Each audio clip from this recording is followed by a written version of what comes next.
pour cette question qui évidemment est une question extrêmement intéressante. Forcément, l'immobilier traverse en ce moment des turbulences. Et de ces difficultés, il faut vraiment qu'on en fasse des opportunités pour réfléchir peut-être un peu différemment à ce que peut être le bureau. Forcément, le télétravail qui est rendu massif depuis la crise Covid fait que ça nous encourage à partager les lieux et les espaces de travail.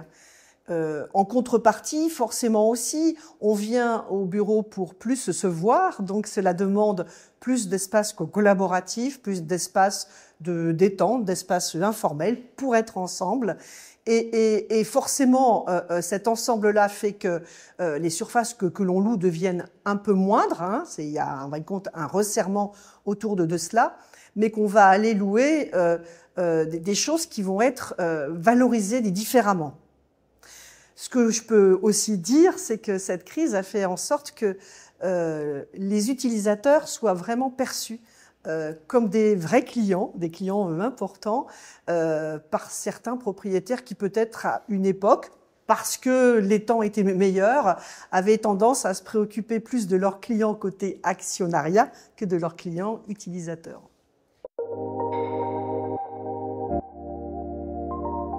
Alors forcément, donc, on a tendance à louer moins de surface, mais comme on veut accompagner le retour sur site de nos collaborateurs, on va aller chercher des mètres carrés qui soient plus qualitatifs, donc d'où le mieux et moins de mètres carrés.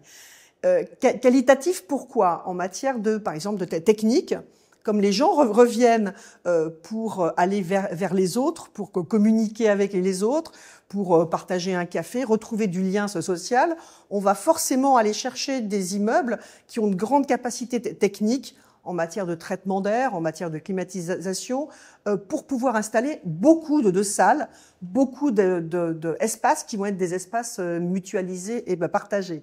Donc ça, c'est un premier point. On va aller chercher aussi des mètres carrés qui vont être traités sur un plan acoustique de façon très qualitative vis-à-vis de l'extérieur, mais également à l'intérieur des bureaux, pour que les gens puissent travailler ensemble, mais avec sans être dérangés par des nuisances sonores. On va aussi aller chercher des mètres carrés qui sont plus, on va le compte, esthétiques, parce que ça fera une certaine fierté pour les gens qui viennent y travailler. Et donc, on essaye d'aller chercher une esthétique qui sort un peu des codes corporate, notamment en matière de décoration. Alors, tout ce qui est ESG, c'est un formidable facteur de fierté. De fierté pour les collaborateurs qui travaillent chez AXA France et qui sont extrêmement sensibles à cela. C'est vraiment un facteur de rétention, d'attractivité, de nouveaux talents aussi.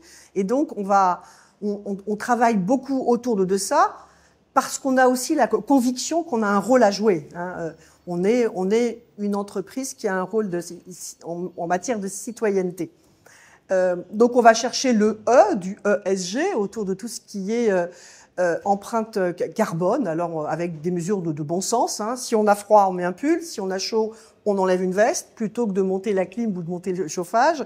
Alors, on prend aussi des mesures de bon sens. Donc, depuis 2016, on réutilise un maximum de matériaux, d'équipements, et on partage beaucoup, on communique beaucoup sur ces thèmes-là avec nos collaborateurs parce que, c'est bon pour la planète de recycler, de réutiliser.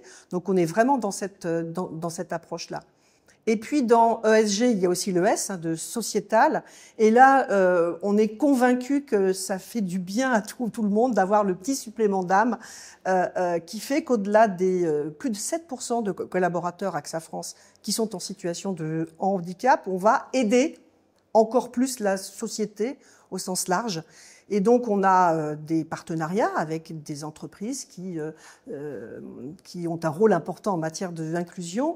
On a accueilli, par exemple, dans notre offre de restauration sur notre siège social, Café Joyeux, qui sert des cafés, mais pas que, qui sert aussi des déjeuners. Et puis, on est en train de travailler avec les bureaux du cœur.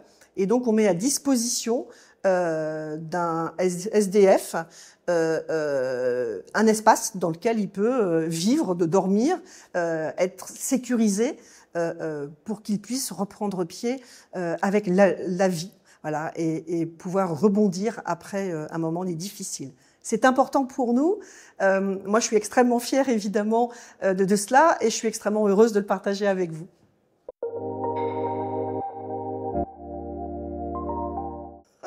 Parce que c'est parce qu'on y croit. Voilà, c'est parce qu'on y croit.